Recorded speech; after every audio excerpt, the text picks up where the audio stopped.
Selamat siang, jumpa lagi dengan Denok Ayu Novel. Bagaimana kabar sobat semua? Sebelum kita mulai cerita ini, ayo silakan subscribe, like, komen, share dan nyalakan loncengnya untuk mendapatkan notifikasi terbaru ketika Mimin upload videonya. Menantu terbaik bab 458, sebutkan tes ayah lagi. He Jinki tidak bisa menahan diri untuk tidak terkejut, tetapi segera jejak kelegaan muncul di wajahnya, dan tersenyum pada Wan Xiaofeng. Xiaofeng, senang sekali kamu bisa memikirkannya, kakekmu dan urusan ayahmu ada bersamamu. Tidak masalah, kamu akan menjadi saudara baikku He Jinki di masa depan. Buka saja mulutmu jika ada yang harus dilakukan. Aku yakin saudara laki-laki kedua aku pasti tidak akan marah padamu karena yang lebih tua, benar, saudara kedua. He Jinki tersenyum dan berbalik untuk bertanya pada Lin Yu. Dia tumbuh bersama Wan Xiaofeng dan tahu bahwa Wan Xiaofeng memiliki hati yang baik. Lin Yu mengangguk dan tersenyum, dan berkata, "Ya, Xiaofeng, kamu adalah kamu, dan kakekmu adalah kakekmu. Biarkan dia melewati masa lalu. Di masa depan, kamu akan menjadi saudara baik Jinki, jadi tentu saja kamu akan menjadi temanku. Bicaralah." "Terima kasih Tuan He, terima kasih Tuan He." Wan Xiaofeng menundukkan kepalanya dengan penuh semangat dengan rasa terima kasih, menangis dalam suaranya, dan air mata jatuh dalam jumlah besar. "Lihat kamu nak, kenapa kamu menangis? Bukankah kamu mengatakan bahwa urusan orang dewasa tidak ada hubungannya denganmu? Kami semua memaafkanmu. Oke, jangan menangis." Bagaimanapun, Xiao Manru adalah seorang wanita. Melihat adegan ini, dia tidak bisa menahan perasaan lemah, dan segera berjalan untuk menghibur Wan Xiaofeng. "Terima kasih Bibi, Paman, terima kasih Tuan He." Wan Xiaofeng berkata sambil berlinang air mata, "Kami telah melakukan begitu banyak kesalahan di masa lalu. Senang sekali bisa dimaafkan olehmu. Kemudian adikku dan aku juga akan melakukannya. Anda akan merasa nyaman." Nada suaranya sangat tulus, dan ada penyesalan yang dalam di suaranya. Sepertinya jika dia tahu sebelumnya, dia pasti akan mencegah kakeknya melakukan hal yang salah seperti itu. "Oke, Xiaofeng, karena semuanya sudah berakhir, jangan terlalu memikirkan semuanya. Kamu harus belajar dari ini dan menantikan segalanya.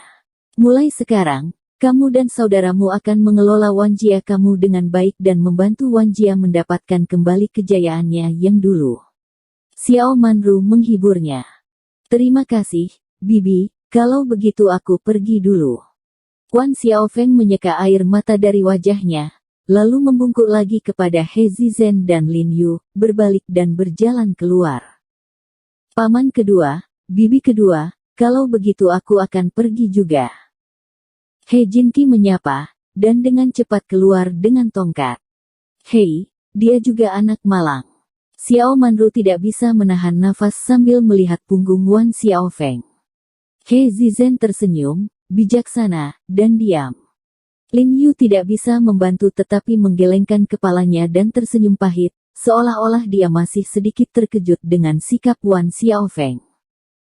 "Ngomong-ngomong, kamu masih punya sesuatu untuk diberitahukan kepada dokter." "He." Dia Zizhen segera mengingatkan kekasihnya. "Oh, ya. Xiao Manru buru-buru mengangguk, menatap Lin Yu, dan berkata dengan malu-malu, "Tuan He, ini." "Hal seperti itu." Dia ragu-ragu untuk waktu yang lama dan tidak mengatakannya. Lin Yu tidak bisa membantu tetapi menatapnya dengan rasa ingin tahu, sedikit tidak jelas. "Tuan Ho, apakah Anda setuju atau tidak setuju dengan masalah ini? Anda, jangan pergi ke hati Anda," kata Xiao Manru sedikit khawatir, tampaknya sangat cemburu. "Oh, kenapa kamu malu dengan hal seperti itu?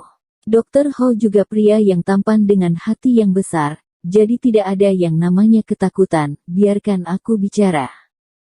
He Zizhen melirik istrinya tanpa daya, lalu menoleh ke Lin Yu dan berkata, "Dr. He, ini masalahnya, apakah Anda ingat terakhir kali ayah kami melakukan tes garis ayah dengan Anda?" "Tentu saja aku ingat." Lin Yu sedikit terkejut, bertanya-tanya mengapa mereka menyebutkan kejadian ini tiba-tiba. Tes garis ayah terakhir tidak dilakukan dengan jelas, jadi saya berdiskusi dengan istri saya dan ingin saya melakukan tes garis ayah lagi dengan Anda untuk melihat apa hubungan di antara kita. Kata Zizen sepenuh hati, lalu Haha tersenyum, jika kamu benar-benar putra He Zizenku, maka itu akan menjadi kehormatan besar bagiku. Mengapa Zizen tidak akan menyesal dalam hidup ini? Jika tidak, tidak apa-apa. Aku mengenalimu sebagai adik kecil. Apa yang akan terjadi padamu di masa depan? Meskipun saya berbicara, He Zizen pasti akan menembus api dan air, dan tidak akan ragu-ragu. He Zizen menepuk dadanya saat dia berkata, seluruh tubuhnya tampak heroik. Sebenarnya ia dan istrinya pernah membahas hal ini sebelumnya, dan merasa bahwa mereka tidak terburu-buru untuk saat ini. Kita akan membicarakannya nanti, namun setelah mengalami hidup dan mati ini, He Zizen menyadari bahwa hal-hal itu tidak kekal dan ingin mengetahui hubungan antara dirinya dan He Jierong secepatnya, agar tidak tertinggal. Penyesalan. Lin Yu juga terinfeksi oleh kata-katanya, mengangguk dan tersenyum, oke, lakukan apa yang kamu dan Bibi inginkan, dan lakukan lagi. Jika aku benar-benar anakmu, maka aku tahu kehidupan He Jierong. Aku dari sini, meskipun bukan, aku bersedia berjalan-jalan denganmu dan Bibi Xiao lagi. Bagus, bagus. He Zizen mengangguk penuh semangat, senyumnya penuh kegembiraan. Xiao Manru tersenyum ketika mendengar ini, dan berkata dengan penuh semangat, kali ini kita harus menemukan seseorang yang dapat kita percayai untuk melakukannya untuk kita. Saya memiliki seorang teman yang bekerja di rumah sakit, dan membiarkan dia membantu pemeriksaan ketika saatnya tiba. Saya telepon dia. Xiao Manru sangat gembira dan tidak sabar untuk mengeluarkan ponselnya untuk melakukan panggilan. Bibi Xiao, jangan khawatir, tunggu sampai Erie He sembuh. Lin Yu berkata sambil tersenyum, racun di tubuhnya belum dibersihkan. Iya. Baru saat itulah Xiao Manru kembali sadar, mengangguk berulang kali, dan tersenyum meminta maaf, melihat bahwa saya bahagia dan bingung, tetapi saya lupa tentang itu. Lin Yu tidak bisa menahan perasaan sedikit hangat ketika melihat dia dan ekspresi gembira He Zizen. Jika mereka benar-benar orang tua saudara Jierong, maka dia akan memiliki dua kerabat lagi di masa depan, dan dia akan melakukan bakti kepada saudara Jierong, itu benar. Saudara Rong mulai. Setelah keluar dari rumah sakit, Lin Yu bergegas bertanya dengan beberapa keraguan, ketika Wan Xiaofeng keluar sekarang, apakah kamu menemukan sesuatu yang tidak biasa tentang dia? Tidak seperti, tidak. Bu Cheng sedikit mengernyit dan berkata dengan dingin, dia baru saja masuk dan meminta maaf kepadamu, kan? Kenapa? Kamu curiga ada sesuatu yang rumit di dalamnya. Aku hanya ingin tahu. Lin Yu berkata sambil tersenyum penuh perhatian, masuk akal baginya untuk meminta maaf kepada Erie He. Bagaimanapun, kakeknya membuat kesalahan lebih dulu, tetapi dia bahkan meminta maaf kepadaku dan membunuhnya dengan namanya. Ayah dan musuh meminta maaf, bukankah menurutmu dia terlalu berpikiran terbuka? Memang, aku tidak bisa mengikuti konspirasi apapun. Bu Cheng mengangguk dan berkata, konspirasi itu sulit untuk dikatakan, tapi yang jelas, Wan Xiaofeng melakukan ini untuk membuatku lengah terhadapnya. Lin Yu menggelengkan kepalanya dan tersenyum tak berdaya, sebenarnya, aku tidak memusuhi dia, tapi harus kukatakan, melakukan hal semacam ini menunjukkan bahwa Wan Xiaofeng telah dewasa dan bukan lagi laki-laki.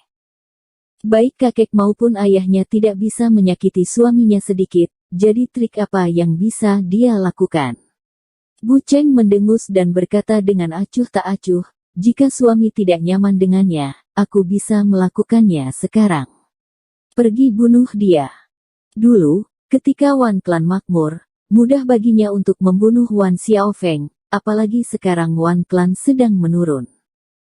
Kakak Bu, jangan bicara tentang berkelahi dan membunuh sepanjang hari. Lin Yu tersenyum tak berdaya.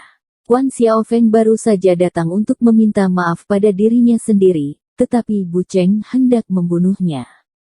Dalam beberapa hari berikutnya, Lin Yu berlari terutama ke He Erie dan Xiang Lao, melakukan akupuntur untuk mereka, membantu mereka menghilangkan racun di tubuh mereka secepat mungkin. Dalam beberapa hari terakhir ini, dia sangat merindukan Rose. Dia berharap dapat mendengar berita tentang Rose, tetapi tidak ada berita tentang Rose dari Han Bing atau panti asuhan. Di ibu kota besar, mawar tampaknya telah menguap tiba-tiba di dunia, tanpa jejak, yang membuat Lin Yu merasa sedikit tersesat. Setelah memberikan suntikan pada He Zizhen hari itu, He Zizhen tiba-tiba tersenyum pada Lin Yu. "Xiao He, meskipun aku tidak bisa keluar dari rumah sakit sekarang, seharusnya tidak apa-apa untuk pergi jalan-jalan." "Baiklah, ini tidak apa-apa." Lin Yu mengangguk, menegaskan. "Itu bagus." Dia Zizhen berkata dengan penuh semangat, "Kalau begitu pergilah denganku." "Kemana kamu mau pergi?" Melihat betapa tidak sabar dia, Lin Yu tiba-tiba menjadi sedikit bingung, sangat ingin tahu kemana dia ingin pergi. "Pernahkah Anda mendengar tentang Brigade Duri Gelap kami?" He Zizhen menekan suaranya dan bertanya pada Lin Yu. "Tentu saja." Lin Yu segera mengangguk. "Itu bagus, tapi kamu belum pernah ke Brigade Dark Tone kami. Aku akan mengantarmu ke markas kami." He Zizhen tersenyum misterius dan berkata, "Kesempatan langka, orang biasa tidak bisa masuk." "Ini baik." Lin Yu sangat gembira ketika mendengar ini, dan hatinya bersemangat. Dia hanya mendengar Li Zhensheng berbicara tentang legenda yang tak terhitung jumlahnya tentang Dark Sting Brigade. Dia sangat mengaguminya. Dia tidak berharap memiliki kesempatan untuk mengikuti He Zizhen untuk melihat tim spesial terkuat di Tiongkok. Wajah. Kalau begitu Anda lebih memperhatikan, tubuh Anda saat ini tidak tahan dengan lemparan. Meskipun Xiao Manru di samping agak gelisah, melihat Lin Yu dan He Zizhen begitu bersemangat, dia tidak merasa malu untuk menyapu mereka. "Jangan khawatir, aku hanya kembali dan melihat-lihat, aku tidak akan kembali untuk mengikuti pelatihan." He Zizhen melambaikan tangannya dengan acuh tak acuh dan memanggil salah satu bawahannya. 1 jam kemudian, ada ketukan di pintu, dan kemudian seorang pria muda berseragam kamuflase dengan wajah tegas dan kulit gelap buru-buru berjalan dan memberi hormat ketika dia memasuki pintu. Dengan semangat berkata, "Kepala Wakil Kapten Li Changming melapor kepada Anda. Tolong beri instruksi." Oke, singkirkan set itu." Dia Zizhen tersenyum dan melambai padanya. "Adik ipar." Li Changming menyapa Xiao Manru dengan senyuman, lalu menoleh ke He Zizhen dan tersenyum bahagia, "Kapten, semua orang tahu bahwa kamu akan kembali, mereka semua bahagia, dan kami menunggu pahlawanmu kembali. Oke, jangan menyanjung, ayo pergi." He Zizhen tertawa dan memarahinya, lalu mengenakan pakaiannya dan menyuruh Lin Yu untuk keluar. "Kapten, ini." Li Changming sedikit tertegun, menatap Lin Yu, dan buru-buru mengingatkan, "Tim kami memiliki peraturan yang tegas dan tidak ada orang luar yang diizinkan masuk. Dan tim kami sedang melakukan latihan dan pelatihan baru-baru ini." "Ya. Jika dalam keadaan seperti itu, orang asing dibawa masuk, tetapi rahasia militer gaya tempur internal mereka, perintah taktis, harus dibongkar. Ini penyelamat Lao Su, Tuan He." He Zizhen bahkan tidak menoleh, dia terus berjalan maju dengan kepala terangkat. "He Erie, jika tidak nyaman, aku akan." Lin Yu melihat Li Changming mengatakan ini, hampir menolak, tetapi Li Changming tiba-tiba mengubah wajahnya, berjalan cepat ke arah Lin Yu, menamparkan hormat, dan berkata dengan sungguh-sungguh, "Tuan Ho." Li Changming mewakili semua tim penusuk gelap. "Petugas itu berterima kasih atas anugerah penyelamatan hidup Anda kepada kepala kami."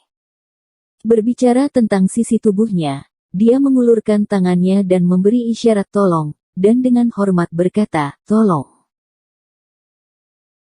Bersambung. Terima kasih kepada kalian yang telah menonton video ini. Jangan lupa tekan tombol subscribe-nya dan nyalakan notifikasinya untuk mendapatkan video-video seru lainnya dari Denok Ayu Novel.